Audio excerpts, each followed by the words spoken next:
Welcome friends. मैं अभिजीत। चलिए Nifty को देखते हैं और आज का जो ट्रे मार्केट उसको एनालिसिस करते हैं और कल के लिए ट्रेड प्लान करते हैं।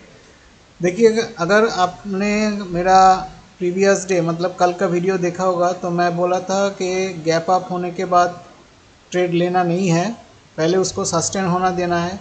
और आज से मैं आप सभी के लिए एक शॉर्ट्स बना रहा हूँ जो लाइव मार्केट में होगा, एंड उसके बिहाफ में आप अपना ट्रेड प्लान भी कर सकते हैं बहुत बढ़िया से। आज सुबह में एक पोस्ट किया था जिसमें मैं बोल दिया था कि प्राइस गैप अप होगा और गैप अप होने के बाद तुरंत लॉन्ग करना नहीं है। ठीक है, देखिए आज वही हुआ। आज बहुत बड़ा गैप अप हो गया और गैप अप होने के बाद एक डोजी फॉर्मेशन का कैंडल में क्लोज हो गया निफ्टी। और देखिए, अभी मैं वो पिन करा देता हूँ। देखिए आई बटन में आ रहा है होगा कल का जो वीडियो, वो एक बार देख लीजिएगा तो थोड़ा आपको ट्रेड प्लान में समझने में आसानी हो जाएगा। देखिए 1 घंटे का कैंडल में सस्टेन होने के बाद उसके बाद जब हाई ब्रेक होगा तब लॉन्ग करने के लिए बोला था। तब देखिए एक बार भी सस्टेनेबल पोजीशन में आया ही नहीं, उसके बाद तो फॉल ही हुआ है, तो लॉन्ग करने का मौका ही नहीं मिला। देखिए किसी किसी दिन हम लोगों को ट्रेड करने का मौका मिलता नहीं है, तो इसका मतलब ये नहीं है तो कि वो दिन हम लोगों का बर्बाद हो गया, क्योंकि no position is always position एक कहावत है। मतलब आपका मार्केट में कुछ भी पैसा इंट्रोड्यूस नहीं है, मतलब आपके पास ही है, तो बेटर अपॉर्चुनिटी के लिए आप वो पैसा रखा हुआ है। आप नेक्स्ट डे अच्छा अपॉर्चुनिटी जब मिलेगा तब ट्रेड कीजिएगा। तो चलिए देखते हैं कल के लिए क्या ट्रेड प्लान है। आज तो बहुत लॉन्ग हुआ है, शॉर्ट्स जो बना हुआ था उसको भी कवर किया गया। लेकिन एक चीज़ है, थोड़ा देखने वाला है, देखना होगा कि 5 मिनट का टाइम फ्रेम में देखिए क्लोजिंग तो हम लोगों को पॉजिटिव ही मिला है। देखिए क्लोजिंग पॉजिटिव मिला है, लेकिन ये जो बहुत बड़ा गैप अप हुआ है ना, इसको थोड़ा ध्यान रखना होगा। तो कल के लिए अगर फ्लैट ओपनिंग होता है, ठीक है, कल के लिए अगर फ्लैट ओपनिंग होता है तो अगर फ्लैट ओपनिंग के बाद ये वाला जो लेवल है ना 24,350, ठीक है, 24,350 ये लेवल ब्रेक होने के बाद अगर 15 मिनट में ए लेवल ब्रेक हो जाए, उसके ऊपर 5-10 मिनट का या 2 मिनट का कैंडल रिट्रेस होने के बाद वो 15 मिनट का हाई निकलने लगे, तो आप एक लॉन्ग का ट्रेड ले सकते हैं, जिसका पहला टारगेट 24,500 एंड सेकेंड टारगेट होगा ये इस कैंडल का लो। ये जो एक हैमर कैंडल है ना, इस कैंडल का लो, ठीक है, जो होगा 24,600। उसके ऊपर का टारगेट हम लोग अभी नहीं देख रहे, लेकिन एक बात है, थोड़ा गैप अप हुआ है तो कल थोड़ा सोच समझ के ट्रेड लेना है, क्योंकि उसके नेक्स्ट डे में ही आपका मंथली एक्सपायरी भी है। तो अगर गैप अप हो जाता है किसी वजह से, तो गैप अप होने के बाद आप आज के लिए ही जैसे ट्रेड प्लान मेंटेन किया था उसी तरह से ही ट्रेड प्लान रखेंगे, क्योंकि अगर प्राइस गैप अप होता है तो पहले सस्टेन होने दीजिएगा आधा घंटा। उसके बाद अगर उस आधा घंटा के कैंडल का हाई ब्रेक होने लगे, और सबसे बढ़िया होगा 24,350 अगर ब्रेक होने लगे, उसके बाद ही आप कुछ ट्रेड लीजिएगा। अगर मतलब गैप अप हुआ इस लेवल पे 24,300, तो आप ट्रेड मत लीजिए। ट्रेड तभी लेना है एक कॉन्फर्मेशन, मतलब 24,350 ब्रेक हो जाएगा, गैप अप हुआ, थोड़ा रिट्रेसमेंट करके नीचे आया, इस क्लोजिंग से रिवर्सल दिखा, तो आप एक इस डे हाई जो बन गया था वो ब्रेक होने के बाद एक छोटा सा ट्रेड ले सकते हैं। लेकिन मेरे हिसाब से सबसे बढ़िया ट्रेड रहेगा 24,350 ब्रेक होने के बाद। उसके बाद तो टारगेट जो अपर लेवल पे अभी हम लोग डिस्कस किया वही रहेगा। अभी अगर गैप डाउन हो जाता है तो एक काम करना है, गैप डाउन होने के बाद तुरंत शॉर्ट का ट्रेड लेना नहीं है और लॉन्ग का भी ट्रेड लेना नहीं है, पहले वेट करना है। और देखिए 10 मिनट का टाइम फ्रेम में चले जाता हूँ। अगर गैप डाउन होता है इस लेवल से तो देखिए ये एक डिमांड लेवल है, ठीक है। तो तुरंत इधर शॉर्ट का पोजीशन भी लेना नहीं है, लॉन्ग का पोजीशन भी लेना नहीं है, पहले वेट करना है। अगर मार्केट इस टेरिटरी के अंदर, मतलब ये जो गैप है इसके अंदर 10 मिनट का एक क्लोजिंग दे देगा, तब एक शॉर्ट का ट्रेड ले सकते हैं जिसका पहला टारगेट 23,900 ही रहेगा, मतलब एक गैप फिल हो जाएगा उस टाइम पे, ठीक है।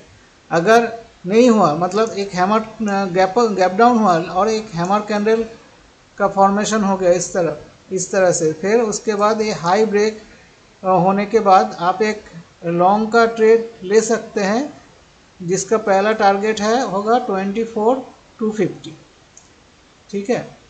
तो ये रहेगा कल के लिए ट्रेड प्लान। अगर ये अचीव होने के बाद एक थोड़ा सा बाउंस बैक मिलेगा, मिलने के बाद अगर मतलब लोअर ये जो लेवल है ना 23,900, इसके ऊपर छोटा छोटा कैंडल बनाए और फिर एक बड़ा कैंडल का फॉर्मेशन करके ब्रेकडाउन हो जाएगा, तब आपका एक नेक्स्ट टारगेट रहेगा 23,600। ये जो लेवल है इधर से एक छोटा सा कंसोलिडेशन दिख रहा है, ये वाला लेवल, ठीक है। 23,700 से 650 का जो लेवल है, ठीक है।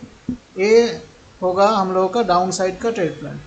तो चलिए देखते हैं बैंक निफ्टी को। आज तो बैंक निफ्टी ही पूरा मार्केट को ड्राइव कर रहा था, पूरा प्राइवेट बैंक पूरा पॉजिटिव में था, और उसके साथ पीएसयूज़ में एसबीआई को भी देखिए अबव 3% क्लोजिंग हुआ है। लेकिन डेली टाइम फ्रेम में क्या है, डेली टाइम फ्रेम में एक बहुत बड़ा गैप अप हुआ। एक चीज़ नोट कर लीजिएगा, देखिए कोई भी मूव 90 डिग्री के रैली में सस्टेनेबल होता नहीं है। आज निफ्टी में भी सेम पोजीशन है, बैंक निफ्टी में भी सेम पोजीशन है। थोड़ा वेट करना है कल का डे के लिए। कल का डे क्रूशियल है क्योंकि परसों बैंक निफ्टी का एक्सपायरी है, ठीक है, उसको ध्यान में रखना है कल के लिए, कल का ट्रेड प्लान के लिए, ठीक है। तो देखिए 90 डिग्री का रैली और गैप अप ये सस्टेनेबल नहीं है। फिर भी हम लोग तो अगर कोई मोमेंटम आता है तो उसको तो ग्रैब करेंगे इंटरडे में। लॉन्ग टर्म में अभी भी मतलब हम लोग लॉन्ग का पोजीशन लेंगे नहीं, क्योंकि आज ये जो रैली है ना, रैली स्टार्ट हुआ था 49,800, मतलब 50,000 राउंड में पकड़ सकते हैं, और नहीं तो आप 49,800 भी कर सकते हैं, ठीक है। इसके बाद डायरेक्ट चल के गया है, देखिए 2,052,300, मतलब नियर अबाउट 2,400 पॉइंट का एक रैली 3 दिन में आया है, 3 डेज। तो ये सस्टेनेबल मूव नहीं हो सकता। इसको तो अगर सस्टेन करना है तो इधर ही कंसोलिडेट करके फिर हाई ब्रेक करना पड़ेगा। अगर फिर से एक गैप अप होता है और उसके बाद आज के मतलब कल अगर गैप अप होता है और डे हाई ब्रेक होने के बाद फिर डे हाई के अंदर आके क्लोज करे, तो एक शॉर्ट का ट्रेड लेंगे हम लोग, क्योंकि रैली है 90 डिग्री का। तो हम लोग ब्रेक करके थोड़ा डिटेल में समझते हैं। देखिए आवरली टाइम फ्रेम में 5 मिनट का टाइम फ्रेम में तो क्लोजिंग पॉजिटिव ही मिला है, तो और डेली में तो गैप अप करके पॉजिटिव ही क्लोज किया। एक चीज़ है, अभी आवरली टाइम फ्रेम में चले जाते हैं। देखिए आवरली टाइम फ्रेम में क्या है, जब तक इस कैंडल का हाई मतलब 52,300 का लेवल जब तक ब्रेक नहीं होगा तब तक आप कोई भी लॉन्ग का पोजीशन मत लीजिएगा। जिसका पहला टारगेट रहेगा 52,580। ये जो दिख रहा है ना, लेवल को मार्क कर देता हूँ, देखिए ये रहेगा पहला टारगेट, ठीक है। और उसके बाद इसके ऊपर का एक अगर 10 मिनट का क्लोजिंग मिल जाएगा ना, तो सेकेंड टारगेट, ये तो गैप फिल होगा, वो लगभग तय हो जाएगा 52,800। अगर कोई भी सेलिंग आना है तो 52,800 के अचीव होने के बाद ही ऊपर से सेलिंग आएगा। लेकिन अगर गैप अप ए होगा जब कॉस्ट पे ओपनिंग होगा, अगर नहीं तो अगर गैप अप हो जाता है तो थोड़ा सस्टेन होने दीजिएगा प्राइस को आधा घंटा से 45 मिनट्स तक। उसके बाद रिट्रेसमेंट के बाद वो जो 45 और आधा घंटा का कैंडल का हाई निकलने लगे तो एक लॉन्ग का ट्रेड ले सकते हैं, जिसका पहला टारगेट 52,500 से 600, और देन अगर वो गैप फिल करने आएगा तो 52,800। और लास्ट में अगर एग्रेसिव मोमेंटम होगा तो ए वाला टारगेट अचीव हो जाएगा, मतलब 53,200 लेवल भी हो सकता है अगर ऐसे ही एग्रेसिव बाइंग चलता रहे। लेकिन इतना एग्रेसिवनेस और नहीं रह सकता है, क्योंकि इतना अगर गैप अप होगा ना तो सेलर को अच्छा मौका मिल जाएगा सेल ऑन राइज करने के लिए, क्योंकि मार्केट अभी भी लॉन्गर टाइम फ्रेम में नेगेटिव ही है। अगर सेलर को अच्छा प्राइस मिल गया ना तो अभी जो सेलिंग होगा हार्ड सेलिंग, तो उसके वजह से जो लो लगा था अभी, वो लो भी ब्रेक हो सकता है, नहीं तो वो लो टच ज़रूर होगा। और ये रहा पॉजिटिव ट्रेड प्लान। और मार्केट अगर फॉल करता है तो उसके लिए हम लोग देख लेते हैं। देखिए आज जो ये जो इस कैंडल का लो, मतलब ये जो कैंडल है ना, ये डोजी कैंडल, इस डोजी कैंडल में डिमांड सप्लाई एक टाइम पे इक्वल हो गया था। इस कैंडल का लो जब ब्रेक हो जाएगा, मतलब 52 अगर ब्रेक हो जाएगा, और ये ब्रेक होना चाहिए आपका आधा घंटा का टाइम फ्रेम में, क्योंकि आज का डे क्लोजिंग जो है मिला वो पॉजिटिव मोमेंटम के साथ क्लोजिंग मिला है। सबसे बढ़िया होगा 1 घंटे का टाइम फ्रेम में अगर क्लोज हो जाएगा, उसके बाद अगर उस कैंडल का लो निकलने लगे तब एक शॉर्ट का ट्रेड ले सकते हैं, जिसका पहला टारगेट होगा ये हैमर कैंडल का लो। एंड उसके बाद अगर 5-10 मिनट में इस कैंडल के अंदर एक कैंडल क्लोज हो जाएगा बॉडी से, तो उसके बाद विक से होना नहीं चाहिए, बॉडी से क्लोज होना है, ठीक है। क्लोजिंग का इम्पोर्टेंस समझिए आप लोग। तो पहला टारगेट रहेगा 51,300, एक गैप फिल तब हो जाएगा, ठीक है। उसके बाद एक रिट्रेसमेंट आएगा, क्योंकि गैप फिल होने, कोई भी गैप फिल होने के बाद एक रिट्रेसमेंट होता है। तो ये होगा, ये रहा हम लोगों का कल के लिए निफ्टी और बैंक निफ्टी का ट्रेड प्लान।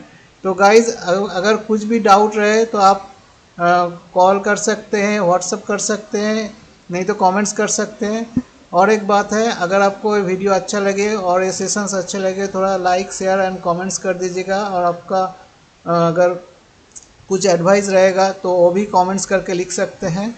और एक बात है, जो अभी लेवल हम लोगों ने डिस्कस किया, ये कोई बाय सेल रिकमेंडेशन नहीं है। कुछ भी ट्रेड लेना है तो आप पहले एनालिसिस कर लीजिएगा खुद से, एंड उसके बाद आपका जो फिनेंशियल एडवाइज़र है उनके साथ डिस्कस करने के बाद ही कुछ ट्रेड लीजिए।